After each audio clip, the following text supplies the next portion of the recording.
আপনি একটু ওয়েট করুন, এই সময়টা অচিরেই আপনি এর থেকে কাটিয়ে উঠতে পারবেন, বা এটা আপনার উপযুক্ত সময়। তাই একটা সাধারণ কথা আছে, খারাপ সময় অনেক কিছু শেখায়। খারাপ সময়ে বন্ধু চেনা যায়, আত্মীয় পরিজন চেনা যায়, নিজের মানুষকে চেনা যায়।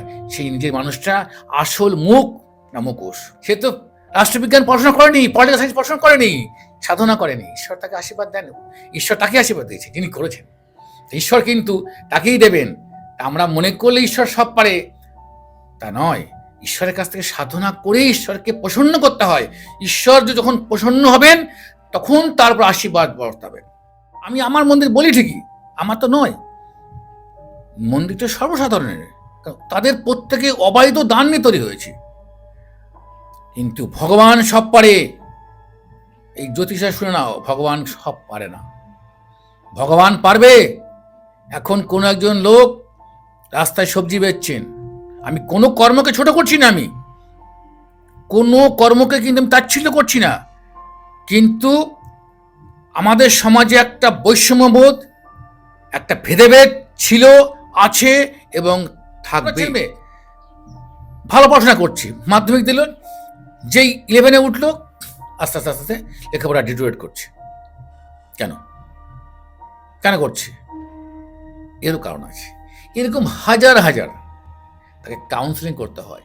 সে যখন কোনো কাজ করছে ভাবছে তো আমি ঠিকই করছি, কারণ এটা এর মধ্যে সায়েন্স আছে, তার বাস্তুটা মানে কোন কোন দিকে মুখ হবে, কোন দিকে জানলা হবে, কোন দিকে আপনার লোহার বস্তু বসতে পারে, কোন দিকে কাঠের বস্তু বসতে পারে। এবং আমি আপনাকে এখন দাবি করে বলতে পারি, আমি যে রাজ্যে বাস করি পশ্চিমবাংলায়, আমাদের যে নবান্ন মন্ত্রিসভাটা, সমস্ত মন্ত্রীদের যেসব চেয়ার টেবিলগুলি আছে সব বাস্তুশাস্ত্র মতে বানানো। আপনার হায়ার অথরিটি সঙ্গে সাক্ষাৎ করুন এই পোশাক পরে, দেখুন এক একটা কালারের এফেক্ট আছে। আমাদের দেশের জাতীয় পতাকা কি কালার, এক একটা বিল্ডিংয়ে কি কালার, বিভিন্ন ভবনের কি কালার হবে, সেগুলো বাস্তুতন্ত্র মতে প্রাচীন শাস্ত্র অনুযায়ী এগুলো ঠিক করা হয়। যে আপনার এখন শুক্র রাহু দারিদ্র যোগ চলছে, 20 যোগে আক্রান্ত আপনি, শনি সাড়ে চলছে, এগুলো কি প্রতিকার করেছেন? বলছে না, এগুলো তো করিনি। তবে বলছে আমি একটা আসামে একটা জ্যোতিষীর কাছ থেকে আমি একটা জিনিস নিয়েছিলাম, তা উনি বলছেন এগুলো করুন, হবে কিছু হয়নি। মেদিনীপুরে এক ভদ্রলোক, তার টাইলস মার্বেলের ব্যবসা, অনেক বড় ব্যবসা, 25-30 জন কর্মচারী কাজ করে, বড় গোডাউন আছে। তা হঠাৎ করে ওনার প্রতিদিন 5 থেকে 7 লক্ষ টাকার বেচা কেনা হতো। সেই বেচা কেনাটা 2 মাসের মধ্যে হয়ে গেলেন 20,000 টাকায়। তারপরে হয়ে গেলেন এমন দিনে আসছে যে ওনার কোনোদিন কোনো বিক্রি বাটা হয়নি। তো অনেক তান্ত্রিক আছে, তারা তন্ত্রের নামে মানুষকে কিন্তু মোহিত করে তাদের পেট ভরানোর জন্য, তাদের পকেট ভরানোর জন্য। সেটা কিন্তু আমি করি না। তার ডেট অফ বার্থ, তার বাবা মার ছবি সব নিয়ে আমি বললাম, ম্যাডাম দেখুন, আপনার এই মেয়ের উপরে কোনো একটা দুষ্টু ছেলে একে সম্মোহন করেছে, অর্থাৎ বশীকরণ করেছে। মেয়েটা খুবই সুশ্রী সুন্দরী, যেহেতু সে নাবালিকা। তো নমস্কার বন্ধুরা, কেকে পডকাস্ট আবার স্বাগত জানাই। আজকে আমরা কি বিষয়ে কথা বলবো সেটা অলরেডি আপনার থাম্বনেলেও দেখেছেন এবং টাইটেলেও পড়েছেন। এবং আজকে কিন্তু একজন নতুন মানুষ, কার্তিক শাস্ত্রী। কার্তিক স্যার আমাদেরকে আজকে বলবে জ্যোতিষ, বানমারা বা আরও যে বিষয়গুলো নিয়ে যে আমরা আলোচনা করি, পরকীয়া, নিজের বোন নিজের দিদিকে নিজের স্বামীর সাথে বিয়ে করার চেষ্টা করছে। মানে এটা খুব অন্যরকম একটা ঘটনা। মানে শুনলেও আপনাদের কেমন ভাবছেন যে কেন এরকম হচ্ছে আমাদের জগতে। সব কিছু বিষয় আছে। এবং হ্যাঁ, আপনারা যদি চান কার্তিক শাস্ত্রী ওনার কাছে কিছু বিষয় কথা বল, দেখুন এখানে না মানে জ্যোতিষী যে আপনাকে বা তান্ত্রিক উনি আপনাকে যে ওটা চাপিয়ে দেবে এটা কিন্তু না। আপনার সাথে কথা বলবেন, কাউন্সিলিং করবেন, হতে পারে আপনাকে ছোট ছোট কিছু টোটকা বলে দেবে, কোনো তাবিজ কবজ তন্ত্র মন্ত্র ছাড়াই। অবাক হচ্ছেন, এরকম তান্ত্রিক জীবনে দেখেননি, অনেকবার ঠকেছেন। তাই জন্য আমার কথা যেখানে শেষ হবে সেখান থেকেই কিন্তু নাম্বার দেওয়া স্টার্ট হবে। আর ডাইরেক্ট তার কাছে যাবো, কিন্তু সারা বিশ্বের বাঙালির কাছে যদি ভালো কিছু তথ্য পৌঁছাতে হয়, স্যার যেভাবে আমাদের সাথে যোগাযোগ করেছেন সেই নাম্বারটা অলওয়েজ লিঙ্ক করছে আপনাদের সামনে। বা কোনো রকম স্পিরিচুয়াল হেল্প বা চাইছেন কিছু প্রমোশনাল ভিডিও করতে চান, তার জন্য কন্ট্যাক্ট করতে পারেন আর ডাইরেক্ট স্যারের কাছে।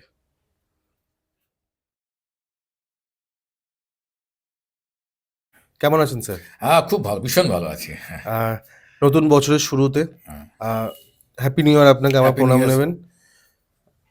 আমার প্রথম প্রশ্ন হবে, ঘটনা তো আমরা যাবই, সেখান থেকে প্রথম কথা হচ্ছে আপনি প্রথমবার পডকাস্ট করছেন, সেটার জন্য তো আপনি আপনার ব্যাপারে যদি একটু রাখেন দর্শকের সামনে।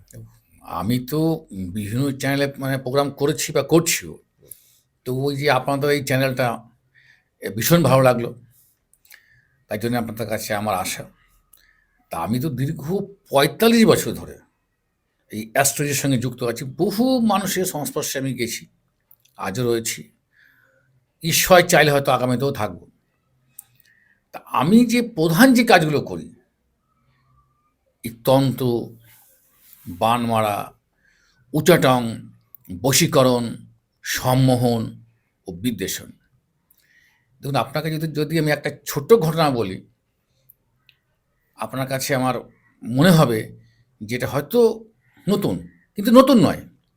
এরকম ঘটনা কিন্তু আমাদের সমাজে ঘটেই চলছে, কিন্তু হয়তো আমরা বিভিন্ন সময়ের জন্য সেটাকে অনুভব করতে পারি না, বা আমাদের সংস্পর্শে তারা আসে না। ঠিক তার ভেতরে ভেতরে তারা দুঃখ কষ্টটাকে তারা মেনে নেয়।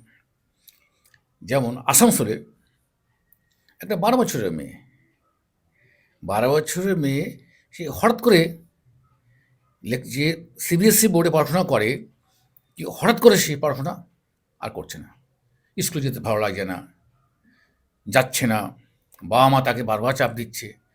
একদিন দুদিন গেল, মেয়েটা দিন দিন ফোনের মধ্যে আসক্ত হয়ে পড়েছে। এতটাই ফোনে সে আসক্তি বোধ করছে, অল টাইম ফোন। তখন তার মা কী করলেন, তার মা আবার সার্ভিস করেন, তখন কোনো একজনের পরামর্শে বাড়িতে ওয়েব ক্যামেরা, সিসি ক্যামেরা লাগিয়ে উনি অফিস যান, দেখেন মেয়ে রাত দিন ফোন। এই ১২ বছরের মেয়ে ফোনে কারোর সঙ্গে মেসেজ, হোয়াটসঅ্যাপ, ফেসবুক এসব করেই যাচ্ছে। তারপরে কোনো একজন তাদের হিতাকাঙ্ক্ষী ব্যক্তি আমার কথা বলেন যে কার্তিক শাস্ত্রী এমন একজন মানুষ যার কাছে গেলে সঠিক তথ্যটা উদ্ঘাটন হবে।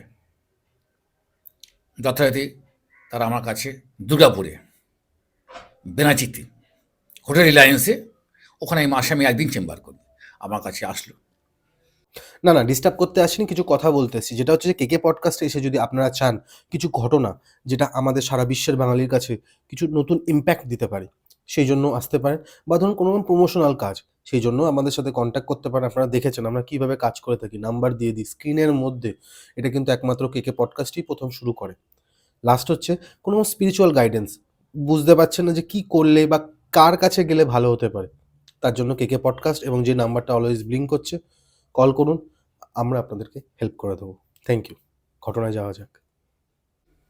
তার ডেট অফ বার্থ, তার বাবা মার ছবি সব নিয়ে আমি বললাম, ম্যাডাম দেখুন, আপনার এই মেয়ের উপরে কোনো একটা দুষ্টু ছেলে একে সম্মোহন করেছে, অর্থাৎ বশীকরণ করেছে। মেয়েটা খুবই সুশ্রী সুন্দরী, যেহেতু সে নাবালিকা, কিন্তু যে ছেলেটা করেছে পাশের বাড়ির ছেলে। তাকে এমন কোনো তান্ত্রিকের কাছ থেকে এমন কোনো সম্মোহন বস্তু তার শরীরে ছুঁয়ে দিয়েছে, ছুঁড়ে মেরেছে, যার জন্যে মেয়েটা সে আর কিছুই জানতে চাচ্ছে না। সে আর তার নিজের মধ্যে নিজের নিয়ন্ত্রণ নেই, সেই ছেলেটার জন্যই পাগল। তা অটোমেটিক পড়াশোনা নষ্ট হবে। তখন সেটাকে আমি কিন্তু ধরে বললাম, ম্যাডাম আপনাকে এই করা রয়েছে। তখন বললেন, Shastriji, what I should, what I am to do.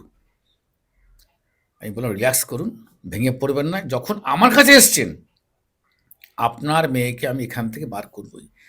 এর আগে কোনো না কোনো জ্যোতিষী ওদেরকে হয়তো পরামর্শ দিয়েছেন যে আপনার মেয়েকে স্কুল চেঞ্জ করে দিন, আর তার বাবা আবার চাকরি করেন, ট্রান্সফারেবল জব, অন্যখানে তাহলে অন্য স্কুলে ভর্তি করে দেবেন, এখানে রাখার দরকার নেই। কিচ্ছু করতে হবে না। আপনি একটা স্কুল থেকে একটা স্কুল চেঞ্জ করলে সেখানকার এনভায়রনমেন্ট সঙ্গে ম্যাচ করতে সময় লাগবে, তারপরে এর থেকেও খারাপ হতে পারে। অর্থাৎ যেই সমস্যাটা হচ্ছে সেই সমস্যার সমাধান করুন। তখন তারা বললেন, শাস্ত্রীজি আপনার কথা আমরা প্রচুর শুনেছি, যেটা ভালো হয় সেটা করুন। আমি 3 সপ্তাহ টাইম নিয়েছিলাম, 3 সপ্তাহ। সেই সম্মোহনটা আমি কাটিয়ে দিলাম তন্ত্র প্রক্রিয়ার মাধ্যম দিয়ে। কারণ আজকে আমি 45 বছরের যে আমার অভিজ্ঞতা এবং বংশ পরম্পরা আমরা করি, আমার নিজস্ব যে মন্দির রয়েছে নদিয়া জেলায় চাকদাতে, সেই মন্দিরের যে মা দুর্গা, মা কালী, মহাদেব, রাধাকৃষ্ণ সমস্ত দেবতারা আছেন, তন্ত্র প্রক্রিয়ার মাধ্যম দিয়ে সেই মেয়েটাকে আমি 3 সপ্তাহ বলেছিলাম। হ্যাঁ, কিন্তু একটা কথা মানতে হবে যে ঈশ্বর একটা শক্তি আছে, যে ইনভিজিবল পাওয়ার। ঈশ্বরের কৃপা ছিল, আমার জ্ঞান অভিজ্ঞতা ছিল, তন্ত্র সাধনা শক্তি ছিল। 14-15 দিনের মধ্যে মেয়েটা বলছে, মা আমি স্কুল যাব, পড়াশোনা করব। ঠিকঠাক ঠিকঠাক একদম ঠিক হয়ে গেলেন। তারা এসে আমার মন্দিরে তার মেয়েকে নিয়ে এসে মন্দিরে পূজা দিয়ে গেলেন। এই যে তাকে সম্মোহন ক্রিয়া থেকে, বশীকরণ থেকে বার করে দিলাম, তার বাবা মা ভীষণ ভীষণ হ্যাপি। এবং তারা কী করেছেন, পাশাপাশি তাদের বিভিন্ন মানুষের আমার কথা বলেছেন, অনেকে অন্য অন্য কাজে এসছেন। 100% কাজ আমি করে দেবো। কিন্তু অনেক তান্ত্রিক আছে, তারা তন্ত্রের নামে মানুষকে কিন্তু মোহিত করে তাদের পেট ভরানোর জন্য, তাদের পকেট ভরানোর জন্য। সেটা কিন্তু আমি করি না। কারণ কোনো একটা কাজ করতে হলে যখনই আমি কারোর কিছু খারাপ চিন্তা করব, আমার মনে পড়ে যে আমারও সন্তান নাতিপুতি আছে, যদি আমাদের ক্ষেত্রে যদি সমস্যাটা হয় তখন কীভাবে আমি ফিল করব, সেটা আমি ভাবি। এই যে আমার ভাবনাটা, দূরদর্শিতা আমাকে নিয়ন্ত্রণ করতে পারে। কিন্তু অনেক জুনিয়র সব যারা জ্যোতিষী বা তান্ত্রিক, তাদের মধ্যে কিন্তু এই বোধগম্য হয়নি। তারা এখন কি চাইছে, how to money, how to income, how to enjoy. তার জন্য তারা যে কোনো অবস্থার পরিপ্রেক্ষিতে টাকা আমার দরকার, এক প্রকার লুট করছে। কিন্তু আমি কার্তিক শাস্ত্রে সেটা করি না, বা ভগবান যেন আমাকে এটা আর কোনোদিন যেন না করায়। এরকম জীবনে প্রচুর ঘটনা আছে। মেদিনীপুরে ভদ্রলোক, তার টাইলস মার্বেলের ব্যবসা, অনেক বড় ব্যবসা, 25-30 জন কর্মচারী কাজ করে, বড় গোডাউন আছে। তা হঠাৎ করে ওনার প্রতিদিন 5 থেকে 7 লক্ষ টাকার বেচা কেনা হতেন। সেই বেচা কেনাটা 2 মাসের মধ্যে হয়ে গেলেন 20,000 টাকায়। তারপরে হয়ে গেলেন, এমন দিনে আসছে যে ওনার কোনোদিন কোনো বিক্রি বাটা হয়নি 6 মাস। উনি বলছেন ব্যাংকের ইএমআই চালাবো কী করে, 25-30 জন কর্মচারী, তাদের আমাদের স্যালারি আছে, বোনাস আছে। সেই আবার একই কথা কেউ একজন বলেছেন যে একমাত্র জ্যোতিষ তান্ত্রিকের শেষ ভরসা কার্তিক শাস্ত্র, যার এক কথা লাখো কথার সমান।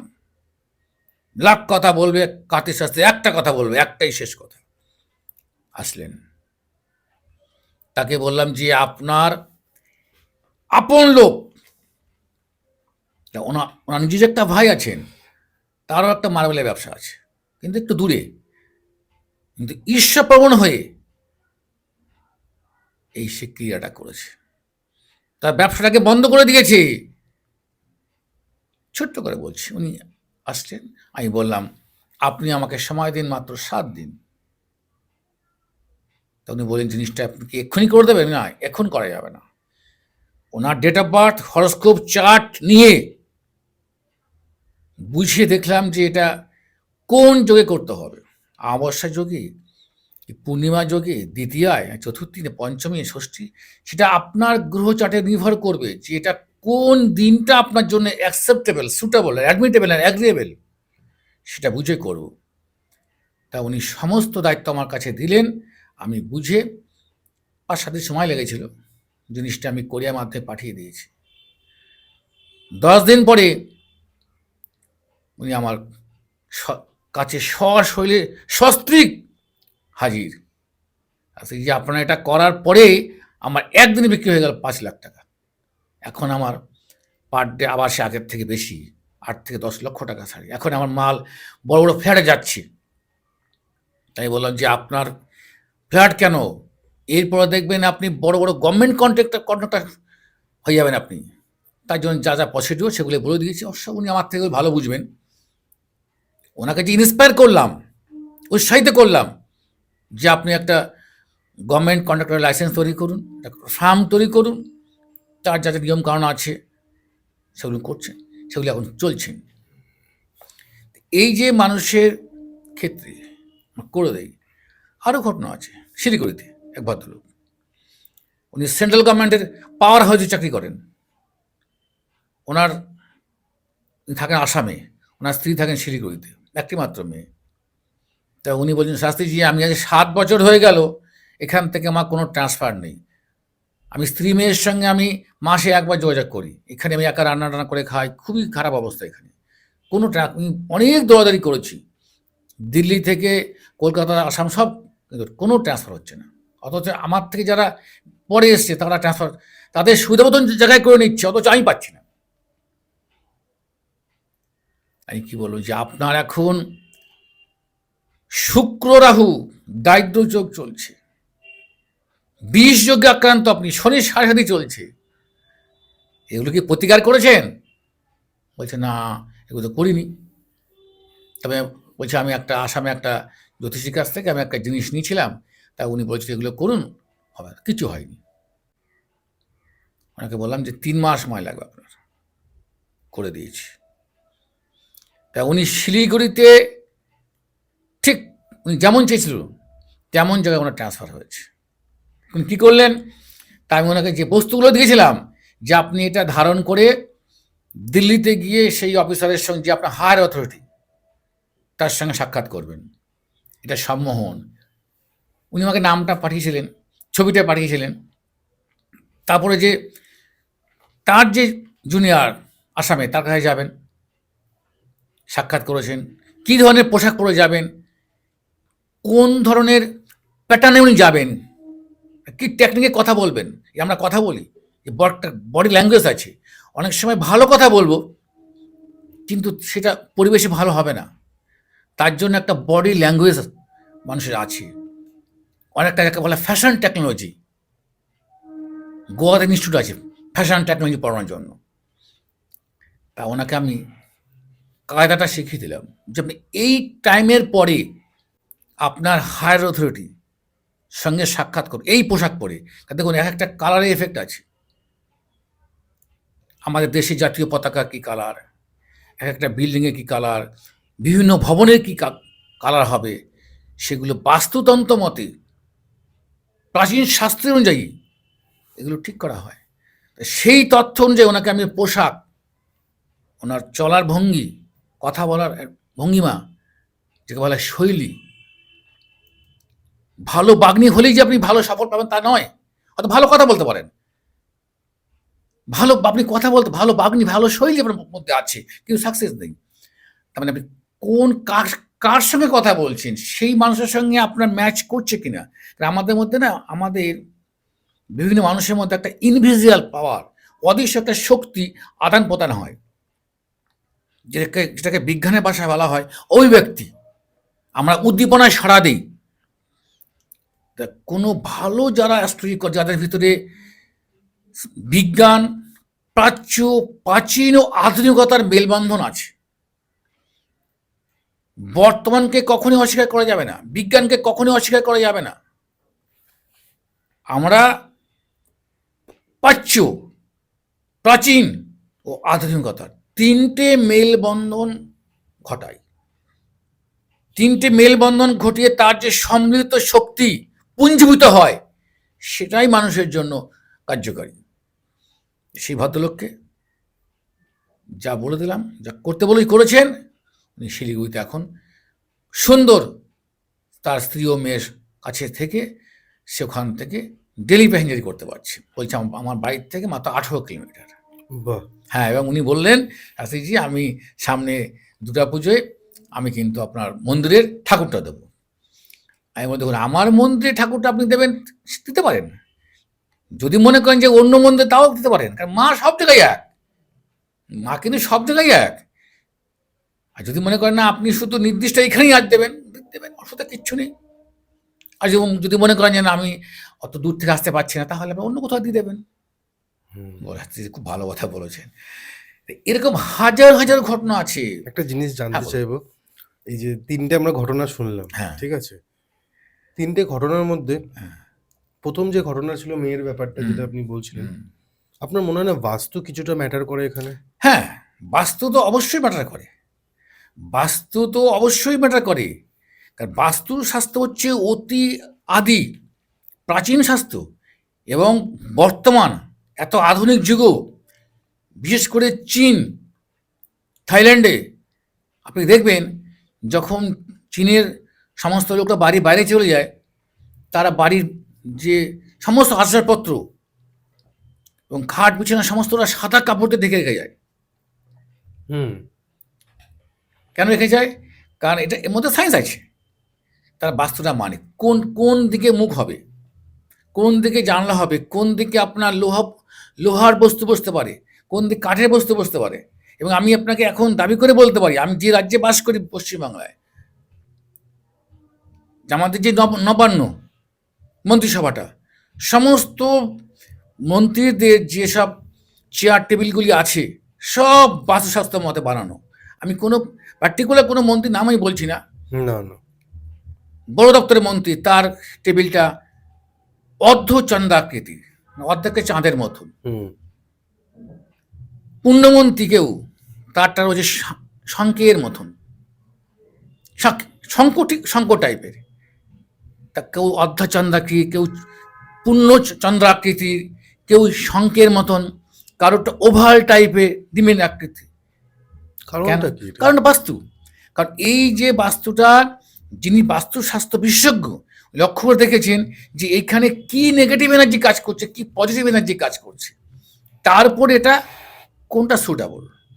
তাহলে যদি বলা যায় তাহলে এটা কি, এটার রিজনটা কি, উৎস কোথায়, কোথা থেকে এটা উৎস, এর উদ্ভব কোথা থেকে হয়েছিল, তাহলে দেখা যাবে আমরা ভারতীয় দর্শনে, ভারতীয় সংস্কৃতি, ভারতীয় দর্শন, পৃথিবীর শ্রেষ্ঠ দর্শন হচ্ছে ভারতীয় দর্শন, পৃথিবীর শ্রেষ্ঠ সংস্কৃতি ভারতীয় সংস্কৃতি।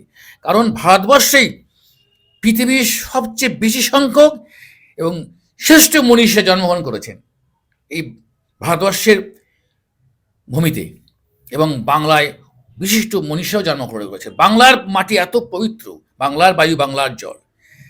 তাই এই কনসেপ্টটা করতে গেল আমরা উপনিষদ, শ্রীমদ্ ভাগবত গীতা, চণ্ডী পুরাণ, সরস্বতী পুরাণ, বেদ পুরাণ, শিব পুরাণ, বিভিন্ন পুরাণে আমরা লক্ষ্য করেছি যখন দেবতারা কোনো সংকটে পড়তেন, কারণ সবসময় দেবতাদের মধ্যে আর ওষুধের মধ্যে একটা বিবাদ থাকতই, তা দেবতারা সংকটে পড়ে গেলে মুনিষীর কাছে যেতেন, এই মুনিবর দেবকুলে এই সংকট, অসুর কুল আক্রমণ করেছে, আপনি রাস্তা বলুন।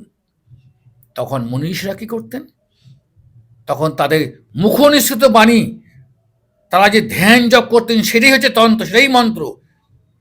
সেই মনীষীদের স্তব, মনীষীদের যে স্তব, আমরা যেসব স্তবগুলি, সূর্য প্রণাম বলুন, সরস্বতী প্রণাম বলুন, দুর্গা প্রণাম মন্ত্র, পূজাঞ্জলি, পূজা মন্ত্র, ধ্যান মন্ত্র, সব মনীষীদের মুখনিসৃত বাণী। তারা বলে দিতেন তুমি দেবতা এইখানে, তুমি ইন্দ্র, তুমি বরুণ, তুমি জলদেবতা, তুমি ব্রহ্মা, তুমি এই পর্বতের কোনায় যাও, তুমি এই বজ্র নিক্ষেপ করো, বা তুমি ওইখানে গিয়ে এতদিন সাধনা করো, তারপরে ওই অসুরের সম্মুখীন হবে।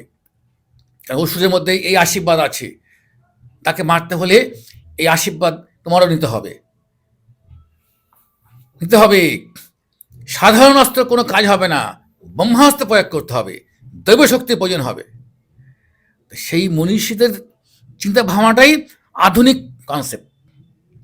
তারা বলে দেন যে তোমার এই বাস্তুতে এইখানে এই দোষগুলি আছে, তার জন্য তোমার এই দেখবেন কেউ বাড়ি কিনছে 50 লাখ টাকা দিয়ে, খুব খুশি, শাস্ত্রীজি বাড়ি কিনলাম 50 লাখ টাকা দিয়ে, ফ্ল্যাট কিনলাম। আমরা বলে দিই যে আপনি বলছেন খুব আনন্দ করছেন, এই আনন্দটাকে ফার্দার টাইমিং থাকবে না আপনার। আপনার আপনার কাছে এই মুহূর্তের জন্য ভালো, এটাই কিন্তু আপনার জন্য, কিন্তু যেটাই আপনি ভাবছেন যে পজিটিভ, এই পজিটিভ কিন্তু খুব নেগেটিভ হয়ে যাবে। বলছে কী বলছেন? হ্যাঁ হবে। 3 মাস পরে বলছে শাস্ত্রীজি সত্যি এই বাড়িতে আমার শরীর খারাপ থাকা হয়ে যাচ্ছে, স্বামী স্ত্রীর মধ্যে বন্ডিং, কনসোল হারমানি নষ্ট হয়ে যাচ্ছে, ছেলে মেয়ের সঙ্গে মতামতের পার্থক্য হয়ে যাচ্ছে, disconnected opinion coming from the mind, disconnected mind coming from the opinion. মনের থেকে মতের গরমিল, মতের থেকে মনের গরমিল, একে অন্যকে আমরা প্রতিদ্বন্দ্বী মনে করছি। মনে হচ্ছে যে life is nothing, drama, I will disturb my life. Shastriji ঠিক বলেছিলেন। আর দেখুন, সময় আপনার তখন কিন্তু ভালো ছিল না, তাই আপনি হয়তো ছোট ঘটনা বাড়ি কিনে আনন্দ করেছেন, এখন সময়টা আপনার ভালো বুঝতে পেরেছেন। হ্যাঁ আমি এখন বাড়িটা, অন্য বাড়ি পাচ্ছি 30 লাখ টাকা কর্নার প্লটে, তাহলে ভাবুন। তো এই যে বুঝতে হয়, তখন আমরা বলি না কিছু করার নেই, আপনি এই বাস্তুটা খারাপ আছে, ঠিক করে দিতে হবে। ফ্ল্যাটে, বাড়িতে, বড় বড় ফ্ল্যাটে বা কমপ্লেক্সে, সেখানে তো বাস্তু করলে একাত্ম করলে হবে, সব মিলে করতে হবে, সবার করা সম্ভব নয়। তখন আমরা তাদের ফ্ল্যাটের যে মাপটা দেয়, কারণ 90 স্কোয়ার ফুট, 900 হোক, 1000 হোক, 1200, সেটা বুঝিয়ে আমরা তার ক্রিয়াটা করে দিই। সে তার নিজ গৃহের মধ্যে সে রেখে দেয়, তাতে বাস্তুর থেকে, তার নেগেটিভ এনার্জি থেকে অনেকটা মুক্ত লাভ হয়।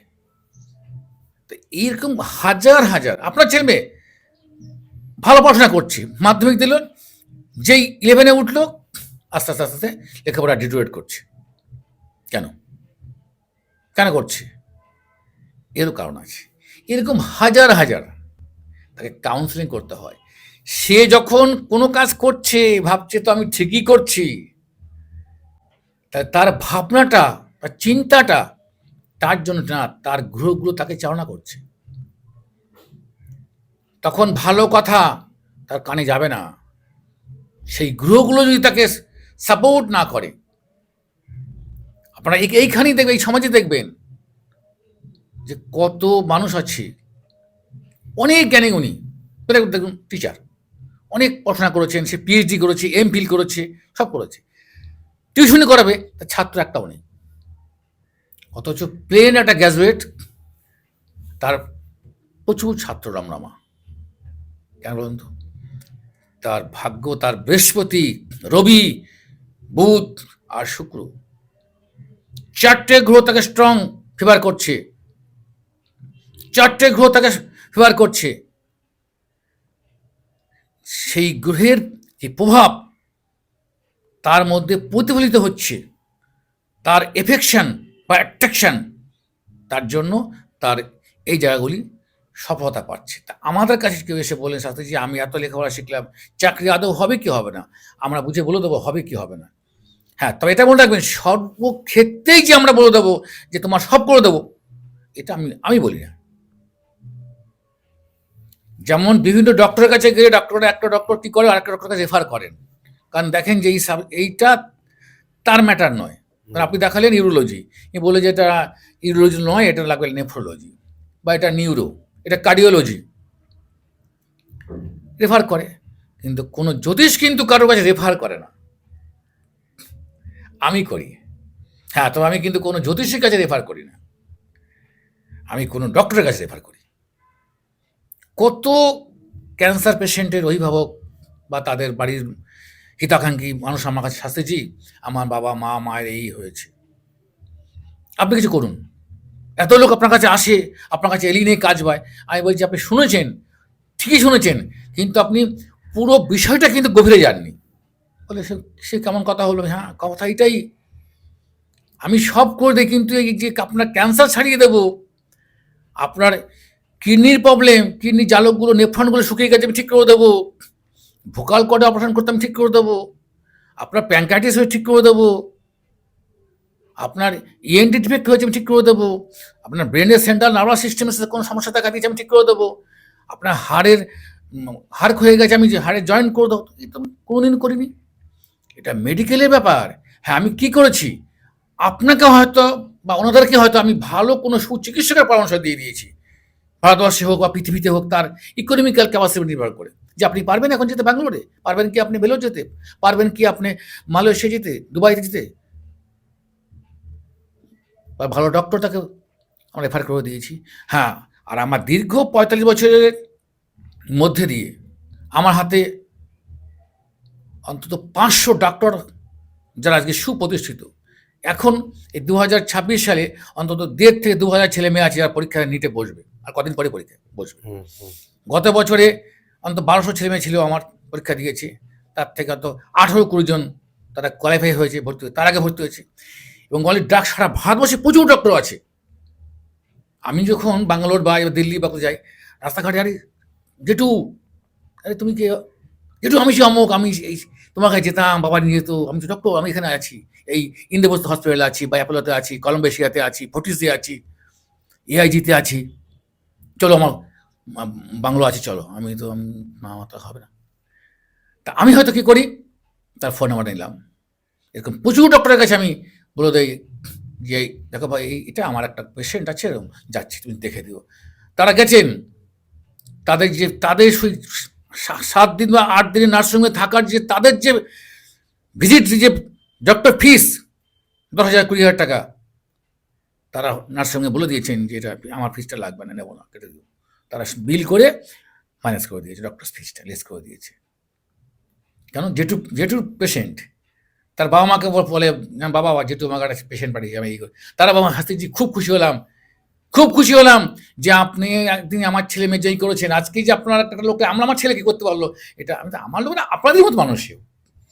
তা আমি ওই যে তন্ত্র করে দেবো, মাদুরি দেবো, হয় না এগুলো। ভগবান সব পারে। আমি যারা জ্যোতিষ বন্ধু শুনছো, এই বাচ্চা কাচ্চা যারা জ্যোতিষ এখন করছো, এখন গোবদারি গজায়নি, তাদের বলছি ওই নকল গোবদারি লাগিও না, তারা শুনে নাও। জ্যোতিষ শাস্ত্র, আমরা ভগবান করি। আমার বাড়িতে এত বড় মন্দির, আমার যে মন্দিরটা মানুষের অবৈধ দান দিয়ে তৈরি হচ্ছে, আমি আমার মন্দির বলি ঠিকই, আমার তো নয়, মন্দিরটা সর্বসাধারণের, তাদের প্রত্যেকে অবৈধ দান নিয়ে তৈরি হয়েছে। কিন্তু ভগবান সব পারে, এই জ্যোতিষা শুনে নাও, ভগবান সব পারে না। ভগবান পারবে।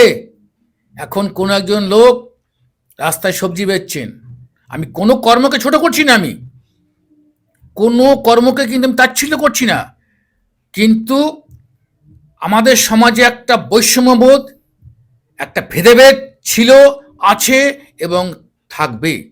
আমরা যতই জাতীয়তাবাদ বলি না কেন, যতই আমরা ঐক্যবদ্ধ বলি, হ্যাঁ আমরা ঐক্যবদ্ধ, কোনো বিষয়ের ঐক্যবদ্ধ, কিন্তু আমাদের মধ্যে এই যে অর্থ বৈষম্য, সবাই যদি গাড়ি কেনে, গাড়ি চালাবে কে?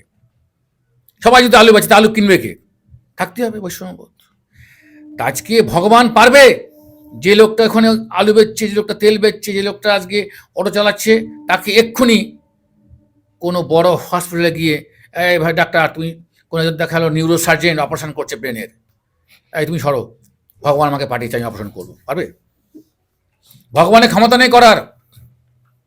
কোনো একজন অর্থোপেডিক সার্জেন, সে হাঁটু রিপ্লেসমেন্ট করছে, এই সরো, আমি এখন হাঁটু লাগাবো, ভগবান পারবে না। ভগবান পাঠাক, ভগবানের ক্ষমতা নেই ভগবান ওখানে পাঠিয়ে দেবার। কারণ যে অর্থোপেডিক সার্জেন্ট হয়েছেন, যে অস্থি বিশেষজ্ঞ হয়েছেন, বা যিনি স্নায়ু বিশেষজ্ঞ হয়েছেন, তিনি কিন্তু সাধনা করেছে, সে ওই বিষয়ে সাধনা করেছেন, সাধনালব্ধ, ঈশ্বর প্রসন্ন হয়েছেন, ঈশ্বর তারপরে আশীর্বাদ বর্ষণ করেছেন, অর্থাৎ তিনি ঈশ্বরের আশীর্বাদ ধন্য সন্তান। ঈশ্বর তাকে আশীর্বাদ করেছেন, যিনি ওই কর্ম করেছেন, ওই সাধনা করেছেন যে আমি ডক্টর হব, তাই তাকে হয়েছেন। আর যিনি আলু বেচছেন, তেল বেচছেন, তাকে ভগবানের ক্ষমতা নেই। ওইখানে নিয়ে এসে এক্ষুনি কোনোজন প্রফেসর, সে পিএইচডি করা প্রফেসর, সে ভারতের সংবিধান সম্বন্ধে, সংবিধানের মূল কয়টি ধারা তাই নিয়ে প্রশ্ন করছেন, আমি উত্তর দিচ্ছি। কতগুলি মূল ধারা, কতগুলো তপশিলি, কতগুলো অন্য ধারা। রাষ্ট্রপতির ক্ষমতা কি, রাষ্ট্রপতির এখতিয়ার কি, বিচারপতির ক্ষমতা কি, বিচারপতি কিভাবে নিয়োগ করা হয়, কলেজিয়াম বলতে কি বোঝা যায়, ইলেকট্রাল কলেজিয়াল বলতে কি বোঝা যায়, জিজ্ঞেস করলে পারবে? সে আলুওয়ালা সেই প্রফেসরকে সরিয়ে দিয়ে আমি এখন বলবো আমি বলবো ভারতের জাতীয় মহিলা বিল কমিশন, ব্রিটেনের প্রধানমন্ত্রীর সঙ্গে ভারতের প্রধানমন্ত্রী রাষ্ট্রপতির তুলনা পারবে? কারণ সে তো রাষ্ট্রবিজ্ঞান পড়াশোনা করেনি, পলিটিক্যাল সায়েন্স পড়াশোনা করেনি, সাধনা করেনি। ঈশ্বর তাকে আশীর্বাদ দেন, ঈশ্বর তাকে আশীর্বাদ দিয়েছে যিনি করেছেন। ঈশ্বর কিন্তু তাকেই দেবেন। আমরা মনে করলে ঈশ্বর সব পারে তা নয়। ঈশ্বরের কাছ থেকে সাধনা করে ঈশ্বরকে প্রসন্ন করতে হয়। ঈশ্বর যখন প্রসন্ন হবেন তখন তারপর আশীর্বাদ বর্তাবেন। বোঝা গেল? একদম। মহাভারত দেখবেন, অর্জুন যখন বনবাসে গেল তখন মাতা কুন্তী, আপনারা যে সকল দর্শকরা আমার এই অনুষ্ঠানটা এনজয় করছেন, আমি রিকোয়েস্ট করব যে আপনারা একটু দাঁড়িয়ে যান। কারণ আমি এমন এমন কিছু সত্য তথ্য, যা তথ্যভিত্তিক, যুক্তিভিত্তিক, সমাজভিত্তিক, সমাজগাহ বা চিন্তাযুক্ত, একটু দাঁড়িয়ে যান। অর্জুন যখন বনবাসে গেলেন তার মাতা কুন্তী বলছেন কৃষ্ণকে যে বাসুদেব, তুই ভগবান আর আমরা তোমার সহচর, তোমার সঙ্গেই থাকি, তার মানে তুমি আমাদের সঙ্গে থাকো। তাই তুমি আমাদের সঙ্গে থাকতে আমার ছেলেদের এত কেন বিপদ, এত কেন সমস্যা? আগুন লাগিয়ে দিচ্ছে, সেখান থেকে পালিয়ে বেড়াচ্ছি, আবার বনবাসে যাচ্ছি। তা কৃষ্ণ বললেন যে মাতা কুন্তী, আপনার এই প্রশ্নটা যথার্থ, ঠিক, কিন্তু এই প্রশ্নটার উত্তর দেওয়ার সময় কিন্তু এখন নয়। প্রশ্নটার উত্তর দেওয়ার সময় কিন্তু এখন নয়। উনি বললেন, হিন্দিতে বলছেন যে বক্স আনে পারে এই প্রশ্নকে উত্তর দেওয়া যায়, মানে সময় এলে এই প্রশ্নের উত্তর দেওয়া যাবে। তা কুন্তী বা এই পাণ্ডবরা ভগবান কৃষ্ণকে কোনোদিন হোয়াট অ্যান্ড হোয়াই এই দুটো শব্দ ইউজ করতো না। কেন? কেন বলবে না? করবে না। কি এটা? করবে না। কারণ ওনাকে কেন আর কি এই প্রশ্নগুলো করতেন না। তা আমি দর্শক বন্ধুদের বলছি, যারা আমার অনুষ্ঠানটা এনজয় করছেন, যে কোনো সার্কামস্টেন্সে, যে কোনো সিচুয়েশনে, যে কোনো সামাজিক পরিসরে, ঘরে বাইরে যে কোনো পরিসরে এই হট আর হোয়াই এই দুটো শব্দ খুব খারাপ, খুব খারাপ। যে পরিবারে যত এই শব্দটা যত বেশি ব্যবহার হবে তত সমস্যা বাড়বে। এই শব্দটা হোয়াট অ্যান্ড হোয়াই 1 থেকে 2 বারের জন্য, ঊর্ধ্বে 3 বার, যখনই 4 বার বা বহুবার ব্যবহার হবে সমস্যা সেখানে বাড়বে। কি এটা? কেন এটা? উত্তর কিন্তু আর পজিটিভ আসবে না। তখন মানুষ আস্তে আস্তে রাগান্বিত হবে, তার থেকে সিচুয়েশনটা নষ্ট হয়ে যাবে, অন্য একটা সিচুয়েশন ক্রিয়েট হয়ে যাবে। দর্শকরা শিখলেন। এবার দেখা গেল সেই মহাভারতে অর্জুনরা, কৃষ্ণ তো বলে দিলেন যে এখন বলা যাবে না। তখন কৃষ্ণ অর্জুনকে বললেন, অর্জুন, সামনে একটা মহা সমস্যা হবে, তুমি সাধনা করো, সাধনা করো, দুর্গা সাধনা করো। প্রথমে বললেন শিবের সাধনা করো, শিব মহাদেবের। কেন? তখন প্রভু শিব, হ্যাঁ বলছি, আমি বলছি সাধনা করো। শিবের সাধনা করলে শিব তোমাকে সব জানিয়ে দেবে। শিবের সাধনা করলে দর্শন পেলেন, মহাদেব সব জানিয়ে দিল। এবার তুমি দুর্গার করবে, এবার পবনের করবে, এবার তুমি বরুণ দেবের করবে, ইন্দ্রের করবে। তখন শিবের পরামর্শে অর্জুন সমস্ত সাধনা করে করে প্রত্যেকের থেকে অস্ত্র সংগ্রহ করলো, দৈব অস্ত্র। যাই ছোট করে বলে দিচ্ছি। যুদ্ধ হলো, সবাই জানেই মহাভারতের যুদ্ধ হয়েছিল 18 দিন। যুদ্ধে অর্জুনরা জয়লাভ করেছিল, অধর্মের বিনাশ হয়েছে, ধর্মের জয় হয়েছে। এবার ভগবান কৃষ্ণ জিজ্ঞেস করলো মাতা কুন্তীকে যে মাতা কুন্তী, আপনি যে প্রশ্ন করেছিলেন উত্তরটা এখন দেব। বলে হ্যাঁ বলো। তা বলছে, আপনার যে ছেলেরা যুদ্ধ করলো, কে জিতলো কে হারলো? বলছে আমার ছেলেরা জিতেছে, ওরা পরাজয় হেরে গেছে, ওরা মৃত্যুবরণ করেছে। ঠিক আছে, মহারথী ভীষ্মকে তোমার ছেলে কি করে মারলো? মহারথী কর্ণকে কি করে মারলো? জয়দ্রথকে কি করে মারলো? তখন ওর মা বলছে, কেন? সে যখন বনবাসে গেছিল তোমার পরামর্শ মেনে আমার ছেলে সাধনা করে সমস্ত দৈব শক্তি, দৈব বাণ সংগ্রহ করেছিল, সেই সব বাণগুলোই তো অস্ত্র হিসেবে প্রয়োগ করেছিল, করে ভীষ্মকে সরসজ্জায় ফেললো, কর্ণকে মারলো, জয়দ্রথকে মারলো। বলছে আচ্ছা, তোমার ছেলে যদি সাধনা না করতো না, তাহলে এগুলো পেতো না। তাহলে তাহলে কি হতো? তাহলে তো ওদের মারতে পারতো না। আর এই মারতে পারলো বলেই নতুন সমাজ তৈরি হলো, নতুন ভারতবর্ষ তৈরি হলো, অন্যায়ের বিরুদ্ধে লড়াই হলো। এখন ভারতবর্ষ ধর্মের জাগরণ উঠবে। তা বলছি, যদি বনবাসে না গেলে কি হতো? বনবাসে না গেলে এগুলো, এই সাধনাগুলো করার সুযোগ পেত না। তখন বলছি, তাহলে বনবাসটা, বলছে বনবাসটাই ছিল তোমাদের উপযুক্ত ভালো সময়। বোঝা গেল? তখন কুন্তী বললো যে তোমাকে এই প্রশ্ন করার জন্য আমি ক্ষমা চাইছি। না না না, কখনই বলি কোনো মানুষকে যে কোনো খারাপ সময় এলেই মনে করবেন না যে আমি খুব খারাপ আছি। হয়তো হতে পারে ঈশ্বর আপনাকে ওইটা হয়তো ভালো সুযোগ দিয়েছে, আপনাকে সেই অর্জুনের মতন সাধনা করবার জন্য সুযোগ দিয়েছে, 12 বছর সুযোগ দিয়েছে সাধনা করার জন্য। তাই সময়টা খারাপ মনে করবেন না। তা আমরা জ্যোতিষী বলে দেবো যে আপনার এই সময়টা খারাপ কিন্তু না, এটার জন্য আপনি একটু ওয়েট করুন। এই সময়টা অচিরেই আপনি এর থেকে কাটিয়ে উঠতে পারবেন, বা এটা উপযুক্ত সময়। তাই একটা সাধারণ কথা আছে, খারাপ সময় অনেক কিছু শেখায়। খারাপ সময়ে বন্ধু চেনা যায়, আত্মীয় পরিজন চেনা যায়, নিজের মানুষকে চেনা যায়। সেই নিজের মানুষটা আসল মুখ না মুখোশ। বুঝা গেল? চেম্বার কোথায় কোথায়? হ্যাঁ, চেম্বার আমার ফোন নাম্বার যাচ্ছে। একদম আমার চেম্বারে পাবেন দমদম স্টেশন থেকে নাগেরবাজারগামী যেতে হনুমান মন্দির স্টপেজ। হনুমান মন্দির ঠিক বাঁ হাতে স্বভূমি হাইটস, একটা বড় কমপ্লেক্স, স্বভূমি হাইটস, সেখানে আমি বসি। এছাড়া হাওড়াতে বসি।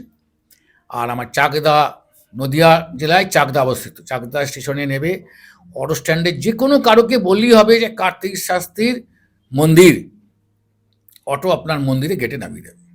আর ফোন নাম্বার তো আছে, ফোন নাম্বার আছে। হয়ে যায়। হ্যাঁ, এছাড়াও অনলাইনে কনসাল্ট করা যায়। আগে ফোন করে নেবেন, এবং আমার কাছে কোনো সময় নেই যে 15 মিনিট সময় দেন না, যতক্ষণ সময় আপনি আমাকে কাজে লাগাতে পারেন। আমার চেম্বারে যখন কেউ আসে, যখন পেছনে বাইরে কেউ থাকে, তখন বলে শাস্ত্রীজি মনে হয় ঘুমিয়ে পড়েছে, কেন লোক বেরোচ্ছে না। আবার যখন যে পেছনে ঢোকে তাকে বলে দিদি দাদা আপনি কিন্তু তাড়াতাড়ি বেরোবেন। তখন সে ভদ্রলোক ঢুকে বলে শাস্ত্রীজি, আমাকে এক ভদ্রলোক বা ভদ্র মহিলা আমাকে একটু গরম দিলেন যে তাড়াতাড়ি বেরোবেন। আচ্ছা, উনি বলেছেন ঠিক আছে, এই পরিস্থিতিতে বলেছেন, আপনি ওটা মনে রাখবেন না, টেনশন করবেন না।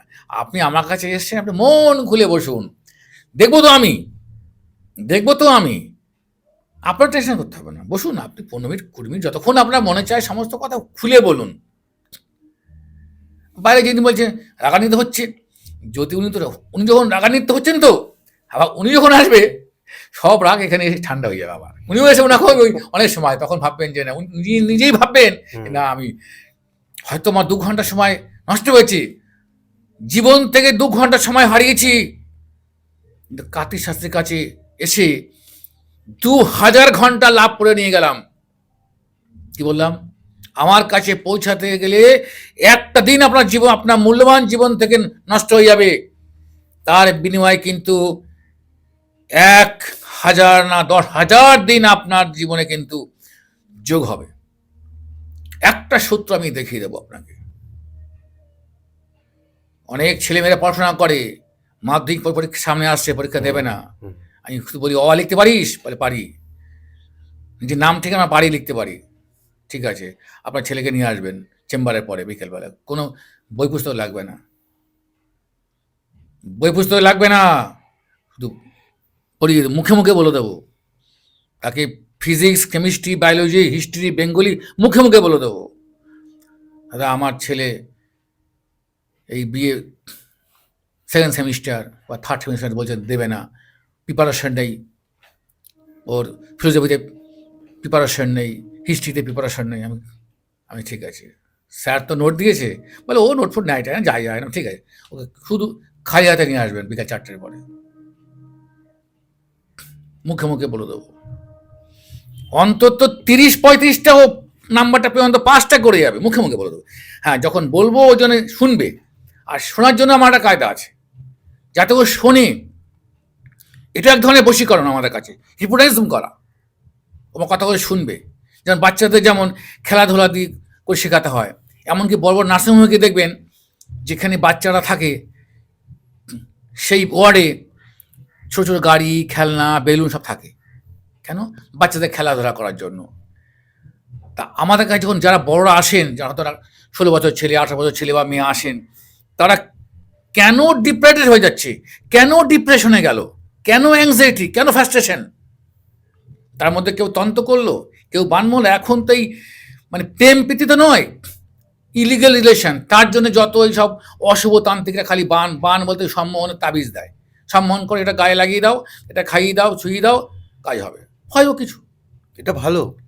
এটা তো আমি তো আমাদের কাছে যদি এসে কেউ বলে দেখুন এর সঙ্গে আমরা প্রেম টেম করতাম, কেটে কুটে গেছে, আমরা ব্যাপারটা বুঝি যে এটা ঠিক পথে এগোচ্ছে নাকি, আদৌ কি এরা ইমোশনালি এগোচ্ছিল নাকি শুধু মোহের বসে এদের মধ্যে একটা গোপন আকাঙ্ক্ষা তাই নিয়ে এগোচ্ছিল। সেটা বোঝার পরে যদি দেখি যে এটা পসিবল, বা এই মেয়েটার সঙ্গে ছেলেটা আবার যোগ করে দিলে পরে এদের লাইফটা মোটামুটি ভালো যাবে, তাহলে আমার চেষ্টা করি। কিন্তু হট করে কেউ এসে বললো শাস্ত্রী ওকে আমার ভালো লাগে করে দিন, আমি বললি ভালো যেমন তোমার ওকেই লাগছে, ওর তো অন্য কারোর লাগছে, তোমারটা আমি তোমারটা করে দিই, ওকে যদি ওরটা করে দিই তাহলে কী হবে? হ্যাঁ, ও বললে ওকে ওরটা করে দিই, তাহলে ওকে কী হবে? তা কোন দিয়ে যাবো আমি? অর্থাৎ এটা তুমি সরে আসো। অনেকে শাস্ত্রীজি আমি এর কাছে 2 লাখ টাকা পাই, এমন কিছু করে দিন যেন বশীকরণটা করে দেন, যেন ও মাছ টাকা চিতে না আসে। তাই আমার ঠিক আছে। আর যে লোক বলছে শাস্ত্রীজি আমি যেন এমন বশীকরণ করে দিন যাতে ওই জন্য টাকা না চায় ওই লোকটা, তাহলে কি হবে? একই ঘটনা, 2 জন লোকের ঘটনা এরকম হয়েছে। হ্যাঁ হ্যাঁ হ্যাঁ এসছে, আমি চিনি ওদেরকে।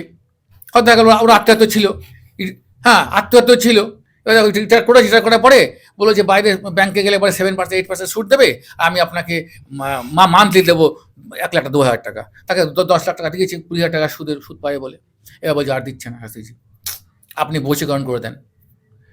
আবার ছেলে বলে শাস্ত্রীজি আমি যদি টাকা না চাই উনি এমন কিছু করে দেন, ওনার প্রচুর টাকা আছে, আমি ওটা দেবো না, সেই বশীকরণ করে দেন। সেগুলো আমরা মাপ চেয়ে নিয়েছি। দেখুন আপনি বলেছি উনি এসেছেন, আপনি এসেছেন, আমি এইগুলোর মধ্যে নেই। হ্যাঁ, যাই হোক আপনার নিজের মধ্যে এটা নিজেদের মধ্যে মিউচুয়াল করুন। আমাকে একটা প্রশ্ন করেছিলেন ভদ্রলোক, তাদের আর আত্মীয়, শাস্ত্রীজি আপনি সমাধান করলেন না। আমি দেখুন এখনো ভারতবর্ষে না পৃথিবীতে এমন এক সমাধান করা যাবে না। হ্যাঁ, একটাই রাস্তা, আপনারা নিজেরাই মেটান। তখন আমি একটা উদাহরণ দিয়েছিলাম ওনাকে, উদাহরণ দিয়েছিলাম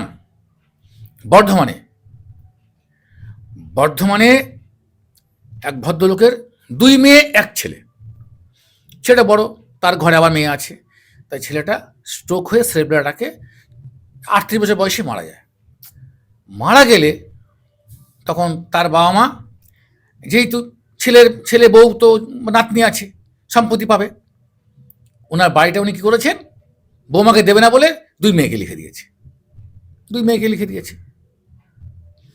2 মেয়ে যারা যখন ওরা সমস্ত কাগজপত্র করে ট্যাক্স সাবমিশন করে নিয়ে পার্টিশন ডিট সব করে নিয়ে পুরোপুরি কাগজ পাকা করে নিয়ে এবার বইয়ের এগেনস্টে উচ্ছেদের মামলা করেছে। এবার তার বউটা তখন আইন নোটিশ পেয়েছেন, উনিও কোর্টে উকিল দাঁড় করিয়েছেন। তা আমি নাম বলছি না, রাজ্যের একজন আমাদের রাজ্যেরই বিশিষ্ট একজন আইনজীবী, মন্ত্রীও বটে, তিনি সেই বইয়ের হয়ে কোর্টে মুখ করেছিলেন। তা উনি বলেছিলেন যে এই জমিটা যখন দান করা হয়েছে, দান মানে লেখানো হয়েছে যে 2 মেয়ে কিনে নিয়েছে, এভাবে উইল করেছে, মানে এভাবে লিখে দিয়েছে। 2 মেয়ে যখন কিনে নিয়েছে, বিক্রি করেছেন, তার ছেলে মরার পরে বেঁচেছেন, তবে তার সম্পত্তি সে বেচতেই পারেন, এটা রাইট আছে।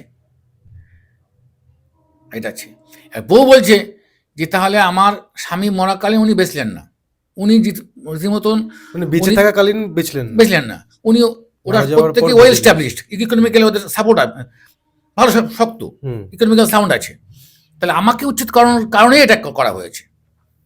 তার উকিল বললেন, অনেকবার হিয়ারিং হয়েছে, মুভ হয়েছে, 3-4 বছর চলার পরে এখন ইনি বলছে তাহলে আমাকে আত্মহত্যা করার সুযোগ দেওয়া হোক। আমি তখন মেয়ে নিয়ে কোথায় যাব? আমার তো বাবা মা অবস্থা ভালো না, আমি তাহলে আমার স্বামী মারা গেছে, তাহলে আমি এখন মেয়ে নিয়ে কোথায় যাব? আর আমার স্বামী চাকরিও করতেন না, করতেন বিজনেস, সেখানে সব পয়সা করে আমি জানি না কোথায় কি আছে না আছে, আমার কোনো জয়েন্ট অ্যাকাউন্টও নেই, কিন্তু আমি লিগেল মানে ওয়াইফ, আমি কোথায় যাবো? আমাকে তাহলে আত্মহত্যা করার সুযোগ দাও। তখন কলকাতা হাইকোর্ট রায় দিয়েছিলেন, হাইকোর্ট এবারে এসেছিল, ওরা হাইকোর্ট রায় দিয়েছিল যে এই কেসটা কোর্টে মেটানো হবে না, কোর্টের বাইরে মেটান। তা অনেক প্রশ্ন ছিল, এটা কেমন রায়? তা কোর্ট কি করলো? এটাই কোর্ট করলো, এটাই কোর্ট করলো। কি করলো? এই কেসটা কোর্টের বাইরে মীমাংসা করতে হবে। মানে এখন কোর্ট দেখছে কাকে বলি, উনি আপনার সম্পত্তি উনি বেঁচে দিয়েছেন দুই মেয়েকে, মানে বেঁচে মানে মেয়েকে দিয়ে ডিট তৈরি করেছে বেচার, মানে বউকে সরানোর জন্য। কোর্ট বুঝতে পারছে, আবার বউটা তো অসহায়, তার একটা ঘরে মেয়েটা পড়াশোনা করে, একটা মহিলা উইড্রো, তাহলে কি করে বল তুমি বাইরে পালাও? মানে দেখতে গেলে দুদিক দিয়ে ঠিক, দুদিক দিক ঠিক, একজনের পেপারের দিক দিয়ে, একজন মানে মনের দিক থেকে। মন এবং আমাদের যে পরম্পরার দিক থেকে যে আমার সে পাবো, আমার দাদু, আমার শ্বশুরমশাই, তার ছেলে, তার ওয়ারিশ আমি, এটাও একটা যুক্তি। কিন্তু কোর্ট হাইকোর্ট রায় দিয়েছিলেন, তখন আমি তাও নাম বলছি না, তখন সম্ভবত এখন যে বর্তমানে সুপ্রিম কোর্টের যিনি বিচারপতি, তখন এই করেছিলেন,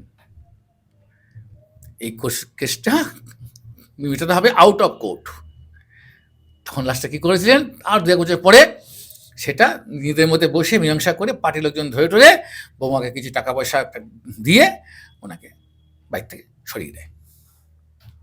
কিন্তু আমি বলেছিলাম, আমার দূরদর্শিতা বা কোনো সাধনায় বলুন, ঈশ্বর শক্তি বলুন বা অভিজ্ঞতায় বলুন, যেভাবে নেন আপনারা, যে এই বাড়িতে একদিন ভূত বাস করবে, এই বাড়িতে একদিন ভূত বাস করবে। এখন তাই হচ্ছে, 2 মেয়ের মধ্যে এখন দ্বন্দ্ব বেঁধে গেছে। তার বাবা মারা গেছে, তার মাকে নিয়ে, মাকে কে রাখবে? ও বলছে আমি বাড়ির মাকে রাখলে বাড়ির তোরটা আমার লিখে দে, তোর ভাগটা। ও বলছে আমি রাখলে আমারটা তুই লিখে দে। এখন মা এখন থাকে বৃদ্ধাশ্রমে, বাড়ি এখন ভূত বাস হচ্ছে, মানে ওই বাড়িটা এখন কেউ তো নেই, তাহলে আমার লকেন কি? হ্যাঁ, তার মানে কেউই ভোগ করতে পারলো না, কেউ পারলো না। আমি বলেছিলাম যে বৌমাকে আর নাতনিকে সরিয়ে দিল, তো এটাই হবে, তাই হয়েছে। তার মেয়েগুলো মানুষের কেমন চিন্তাধারা দেখলে কেমন হাসি পায় না, দুঃখ লাগে। হ্যাঁ, কর্মের ফল কিন্তু এখানেই আমাদের ভোগ করতে হচ্ছে। কত ঘটনা আছে আমার কাছে, অজর ঘটনা, নাম বসেছি খাই বলবো না। ক্যালকাটা পিজি হসপিটাল চাকরি করেন, পিজি হসপিটাল, হ্যাঁ, ভদ্রমহিলা আর তার স্বামী আমার কাছে এসছেন। মানে ভদ্রমহিলা চাকরি করতেন, ওনার হাজবেন্ড মারা গেছে, হাজবেন্ড মারা গেলে তাই চাকরিটা উনি কম্পেনসেশন গ্রাউন্ডে পেয়েছে। এবার তার বোন জামাইবাবু আমাদের কাছে এসছে, বোন জামাইবাবু, তার ঘরে কোনো ছেলে মেয়ে নেই। এসে আমি তো আমার জ্যোতিষশাস্ত্রের কথাই বলছি, ওরা কিন্তু কথাগুলো কানে তুলছে না তুলে বলছে হ্যাঁ যে আপনি আপনার কথা পরে শুনবো, আমাদের কথা শুনেন। বলুন। বলছে আপনার কাছে একটা কাজ জন্য এসছে। কী কাজ? বলছে এরকম আমার তো জামাইবাবু মারা গেছে, দিদি একা, দিদি প্রচুর সম্পত্তি, জামাইবাবু আবার মানে বাড়ির এক ছেলে, মেদিনীপুর অনেক জমি জায়গা আছে, পুকুর টুকুর আছে। আর এখন আমার দিদি ছেলে পেয়েও নেই, বা চাকরিও পেয়ে গেছে। তা আমার দিদিকে যদি আমার স্বামী বিয়ে করে নেয়, সেটা কেমন হয়? তাহলে আর সম্পত্তিটা বিহাত হবে না, ওই সম্পত্তিটা পাবো ওখান থেকে, আর আমরা 2 বোন এক জায়গায় থাকবো, আমার স্বামী বিয়ে করে নেবে। আমি কিছুক্ষণ থেমে গেলাম, মানে দিদিকে স্বামীর সঙ্গে বিয়ে দিতে চাচ্ছি ওই সম্পত্তিটা নেওয়ার জন্য। তাহলে চাকরি মানে সব এক ঘরে আসবো, এক জায়গায় থাকবো, আমরা 2 বোন, আমরা বউ হবো, আমার হাজবেন্ডের সঙ্গে আমার দিদির বিয়ে। আপনি এমন সম্মোহন করে দেন যাতে আমার দিদি আমার স্বামীর প্রতি আকৃষ্ট হয়ে আমার স্বামীদের প্রেম হয়ে যাক, তারপর বিয়ে আমি বিয়ে হয়ে দেবো। তাহলে তো আর যা কি ছেলে মেয়ে হলে আমাদের মধ্যে হবে, যা হবে সম্পদ সব আমারই থাকবে, কেউ এটা আর বেহাত হবে না। হ্যাঁ, নইলে আমার দিদি তো সুন্দর দেখতে, ও হসপিটালে অনেকেই ওকে নানা রকম প্রপোজ করে, কোন দিনে কার পাল্লায় পড়ে যাবে। দেখুন পিকুলার ঘটনা, এবার আমি কী করবো? হ্যাঁ, তাই বললাম দেখুন, আমি তখন বললাম দেখুন এই ব্যাপারটা আগে উনার সঙ্গে কথা না বলে আমি আপনাকে কোনো অ্যান্সার দিতে পারবো না। পারলে ওনাকে আমার কাছে একবার নিয়ে আসবেন, ওনাকে আমার কাছে একবার নিয়ে আসবেন। কিন্তু আমি তাও বলেছি যে আপনি কিন্তু নিয়ে আসবেন, এই কথাগুলোই কিন্তু ওনার ব্রেনে দিয়ে নিয়ে আসবেন। আমি জানি এই কথা ওকে বলবে না, বলবে চলো শাস্ত্রীকে দেখিয়ে আসি, এই বলে আনবেন, জানি এটাই বলবে। তাই জন্য ওনাকে আমি আগের থেকে সতর্ক করলাম যে আপনি কিন্তু যখন বলবেন এই কনভিন্সটা করবেন যে তোমাকে কিন্তু এই করার জন্য, ওনার কাছে নিয়ে বশীকরণ করার জন্য এই করেন, আমাদের এই প্ল্যান, এটা বলবেন। জানি উনি বলবে না, তা বলেনি। বলেছি শাস্ত্রী খুব ভালো লোক, চলো ওনাকে একবার দেখে আসবে, ওনার কাছে গেলে আমাদের খুব ভালো লাগে, খুব ভালো লোক। এই 3 দিন আবার এসছে, আবার এসছে? হ্যাঁ 3 দিন উনি ওনাকে নিয়ে এসছে। ওটা বলেছে না, ওটা বলে ও তো বলবে না তো, ওটা তো বলবে না তো, আমি জানি তো বলবে না, বলেনি। খালি ঘুরে বেড়ে বলছে হাসি ওইটা বলেন, আমি যে কোনটা বলবো, ওইটা বলেন কি রকম। আমি বললাম স্যার ম্যাডাম আপনি আমার কাছে কেন আসলেন? বলছে এই তো আমাদের বলে দাদা ভাই বললো চলো, হ্যাঁ বোনও বললো, তাই আপনার কাছে আসার জন্য। আপনি শুনলেন এই ব্যাপার হয়েছে, তা আমার লাইফটা কেমন যাইছে এই জন্যে। আমি আর কি বলি না, তো কত কথা হয়নি। আমি যে আপনার কোনো আগামীতে কিছু ফিউচার নিয়ে ভাবনা চিন্তা আছে? না এখন আমি কিছু ভাবছি না, যা ভাবা পরে হবে কিছু। আমি কারোকে ভাড়া টোড়া লাগাটাকে না না বুঝতে হয়নি, এখনও 1 বছরই হয়নি, এসব ভাবনা চিন্তা মাথায় আসছে না এখন। কিছু বলেনি কে নাকি? আমি বললাম আজকে বলে কথা শেষ করুন, আপনার আজকে যান, আমার 2 মাস পরে আসবেন। আপনাকে বললাম আপনি কিন্তু যা বলেছিলাম সেটা মাথায় রেখে আসবেন। তো এইভাবে তোমার বলে শাস্ত্রী আপনি আমাকে কিছু কিছু দিন, কোনো চুনি পান্না হিরে মুক্ত যদি যা কিছু দিন। তাই ব্যাপারটা দিলামই না। আমি না এই ব্যাপারটা না, এই আমার কাছে ভালো লাগলো না, গোলমেলের ব্যাপারটা। এই যে ভদ্রলোক আর এই দিদি, এই যে এরা যা বুদ্ধি খাটিয়েছে, এই বোনটা যা বুদ্ধি খাটিয়েছে, এই যে একটা চক্রান্তকারী বুদ্ধি, এখনো মানুষ কত অশুভ প্ল্যান চলে। নিজের দিদি কিন্তু, হ্যাঁ তার বরের সঙ্গে বিয়ে দেবে, তাহলে ওর চাকরি মায়নাটা পুরো শ্বশুরবাড়ি সম্পত্তিটা ওর ভদ্রলোক একা ছিলেন, পুরো সম্পত্তি না বউ হিসাবে পাবে, সেটা সব পাবে। কি লোভী, কি লোভী! অর্থের জন্য মানুষ অনেক নিচে নেমে গেছে। আচ্ছা এবার কিছু অন্য ধরনের কথা বলি। আগে আমরা জানতাম, আমি আবার বলছি দর্শকদের, আপনারা দাঁড়িয়ে যান, আমাদের 12ই জানুয়ারি বীর সন্ন্যাসী মহাপুরুষ, বিশ্বব্যাপী, বিশ্ববরণ্য, বিশ্বব্যাপী যার নাম, তাকে আমরা স্মরণ করি, তার চরণে কোটি কোটি প্রণাম, এবং তার আদর্শকে মাথায় নিয়ে আমি দুটো কথা বলি। স্বামীজি বলেছিলেন তার জীবদশায়, মানুষকে বিশ্বাস না করা অপরাধ। তার অর্থ মানুষকে বিশ্বাস করতে বলছেন। স্বামীজির আদর্শকে মাথায় রেখে আমি কার্তিক শাস্ত্রী আপনাদেরকে বলে যাচ্ছি, বর্তমান এই 2006 সাল, 2005 সাল, 4 সাল, 2000 সাল, এই 6 সাল মানুষকে বিশ্বাস করাই অপরাধ। সে আপনার যত কাছের লোক হোক না কেন, মানুষকে বিশ্বাস করাই ভয়ঙ্কর অপরাধ। করলে আপনি সমস্যা পড়ে যাবেন, এটা অপরাধ, উল্টো হয়ে গেছে। আচ্ছা মনে রাখবেন। তো স্বামীজির কথাটা এখন আর খাটবে না, কারণ স্বামীজি যখন বলেছিলেন 1888 সালে, তখন ভারতবর্ষের লোক সংখ্যা ছিল মাত্র 12 থেকে 13 কোটি। সেই মানুষগুলোর জন্য এই তার এই বাণী, তার দূরদর্শিতা ঠিক ছিল, তারপরেও ছিল, কিন্তু সৃষ্টি যারা আছে, ধ্বংস তারা আছে। সে বাণী হোক, বাক্য হোক, স্তব হোক, যাই হোক, আমার সৃষ্টি আছে। তা ওনার এই কথা এখন মৃতপ্রায়, ধ্বংসপ্রায়, লুপ্তপ্রায়। আমি একটু গাল্বিক ছন্দে বলছি, কৌতুক রসে বলছি, মানুষ বিশ্বাস করবেন না। রাস্তাঘাটে, ট্রেনে, বাসে, যে কোনো জায়গায় তার পোশাক, হ্যাঁ তবে কি হয়েছে, আমার গুরুদেব বলেছিলেন বিশ্বাস না করলেও তো বাড়ির বাইরে এক পা বেরোনো যাবে না। তাহলে কি হচ্ছে, ঈশ্বর আমাদের দুটো চোখ দিয়ে দিয়েছে, এক চোখে বিশ্বাস আর এক চোখে অবিশ্বাস। তুমি এক চোখে বিশ্বাস করো, এক চোখে অবিশ্বাস করো। আর কি দিয়েছে আমাদের? ঈশ্বর জ্ঞান, চিন্তা, চেতনা, চৈতন্য। জ্ঞান যখন মানুষ বেশি উপলব্ধি করতে পারে, উপলব্ধ হয়, তখন তার হয় চৈতন্য। তা জ্ঞান, তার বিশ্বাস আর ভালোবাসা একসঙ্গে চালাবে না। যদি বিশ্বাস করো ভালোবেসো না, যদি ভালোবাসো বিশ্বাস করো না। এই দুটো একসঙ্গে চালালেই সেখান থেকে ভক্তির উদ্ভব হবে, আর ভক্তির উদ্ভব হয়ে গেলেই তুমি শেষ। তাই বিশ্বাস আর ভালোবাসা একত্রে চালানো যাবে না, চালালেই। তাই বলেছিলাম কার্তিক শাস্ত্রী এক কথা লাখো কথার সমান। তো ভগবানের এখন আমাদের সব দিয়ে দিয়েছে, চোখ ডবল ডবল। আমরা বলি ঠিক, একদম। যারা বাচ্চা জ্যোতিষী তারা একটু শিখে নাও, কার্তিক শাস্ত্র অনুষ্ঠান দেখো, শেখো। মুনি ঋষি আমরা বলি, মুনি ঋষি। তা হু ইজ মুনি, হু ইজ ঋষি, হু এন্ড হোয়াই, কি করে হয়, কেন হয়, কি করে হয়েছিল? দেখবেন দুর্বাসা মুনি, দুর্বাসা ঋষি, কিন্তু কপিল মুনি, ওনার সঙ্গে কিন্তু ঋষি আর যুক্ত হয় না। গঙ্গাসাগর কপিল মুনি আশ্রম সবাই জানেন। একবারও তো বলেনি কেউ কপিল ঋষি আশ্রম বলে না, কপিল মুনির আশ্রম বলা হয়। কেন?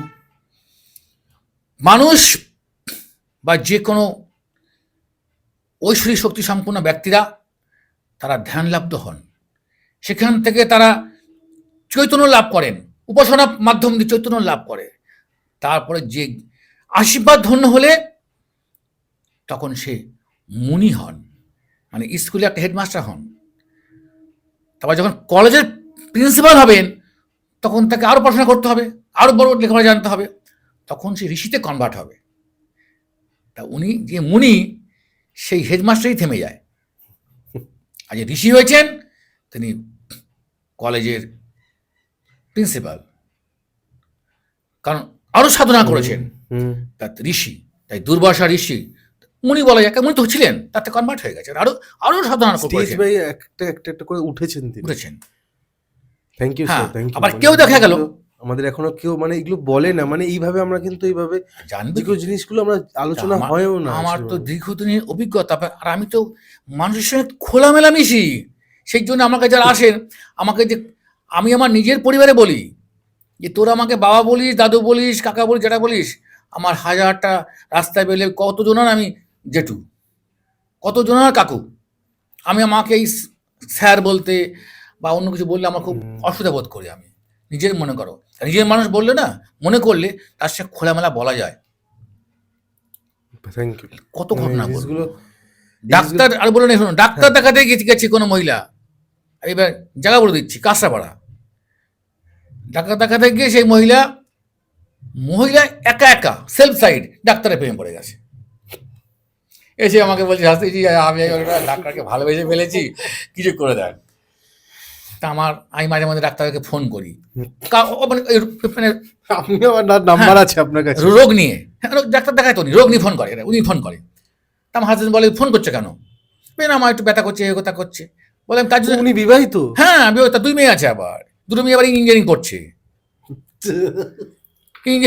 বলছে আমি, তারপরে ওনার স্বামী বলছে তুমি ভুল করছো, আর খাই রাত দিন ডাক্তারের গল্প, চলো ডাক্তার চলো।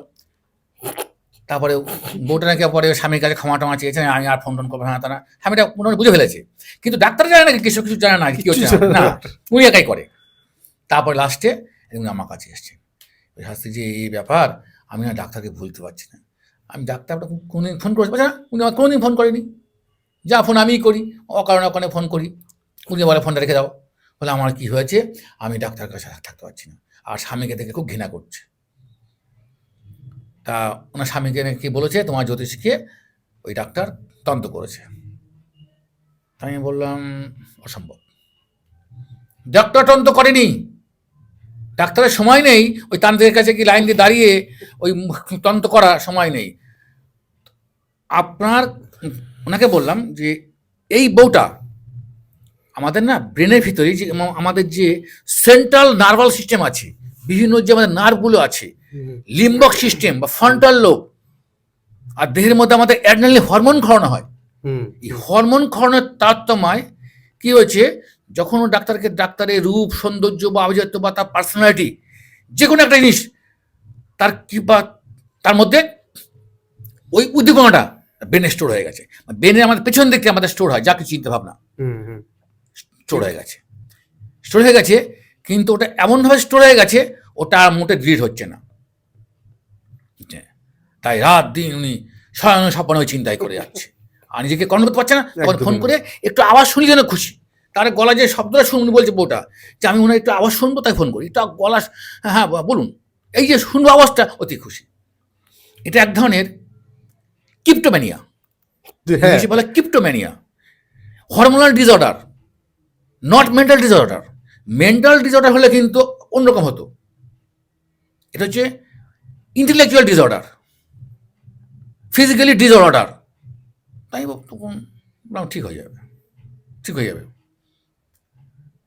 তা ওনার হাতের বলছে ওকে খালি কঞ্চি দেবে, না না না কিচ্ছু করতে হবে না। হ্যাঁ আপনার সামনেই হ্যাঁ আমার সামনে হচ্ছে সব ওপেন খোলাখুলি।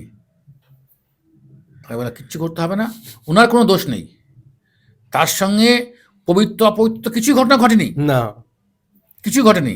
আমরা যখন মন্ত্র বলি বলি ওং অপবিত্র পবিত্র বা যৎ সরিত পুণ্ডরিকাক্ষ সর্বাস্থাঙ্গত বিভাগ, ওং মাধব মাধব ঋদ্ধি মাধব মাধব বাচি মাধব মাধব সুৎসব বলি আমরা। এখানে বললাম যে আপনার কোনো এখানে সূচি উচিত দরকার নেই, কিচ্ছু হয়নি। এটা একটা mental disturbance type of hormonal disorder, ঠিক, এটা ঠিক হয়ে যাবে, কিচ্ছু করতে হবে না ওনাকে, কোনো উপহার করতে হবে না, কোনো রকম আর্টিকেলস ব্যবহার করতে হবে না। কার্তিক শাস্ত্রী বললাম ম্যাডাম কি চান আপনি, হোয়াট ডু মিন, কি চান, কি করতে চান আপনি, আপনার এমটা কি আছে। আমি কাউন্সিলিং করলাম, তা উনি বলে গেলেন শাস্ত্রী যে আমি ভুল করছিলাম। ওটাকে সই দেওয়া হলো, মানে কি হলো, কম্পিউটার ডিলিট হচ্ছে না, ডিলিট অপশন কাজ করছে না। তা কি করলাম, ফরম্যাট করে দাও, পুরো ফরম্যাট করে দিলাম কম্পিউটার, হ্যাঁ করে দিলাম। আমি কিন্তু কোনো সেখানে কোনো রকম তন্ত্র প্রক্রিয়া করিনি, কিছু করিনি। তা তার হাজব্যান্ড রেলওয়ে চাকরি করেন, তাও বলে দিলাম, নাম বলছি না আমি। মানে ভালো ফ্যামিলি তো, ভালো। আরো বলছি হ্যাঁ করে দিয়েছিলাম।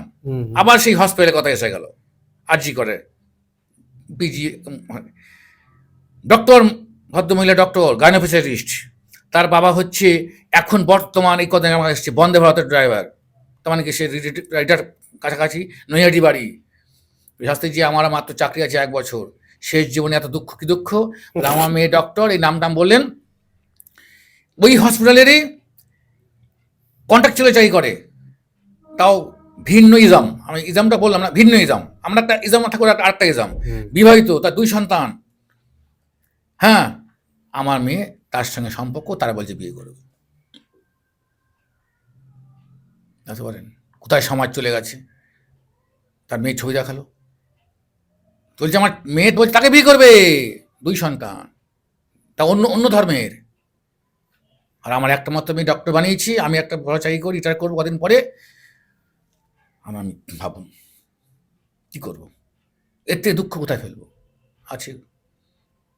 তা আমি জানি মেয়েটা আসবে না, আসেনি, তন্ত্র করে দিয়েছি, খালি বলেছি আপনি বুঝিয়ে শুনিয়ে তার বিছনার তলায় রাখবেন, এইটা হ্যাঁ রাখবেন, এটা করবেন ব্যাস। আর একবার আমার সঙ্গে মেয়েকে যদি সম্ভব, আসবো তো নাই, একবার একটা ফোনে কথা বলাবেন।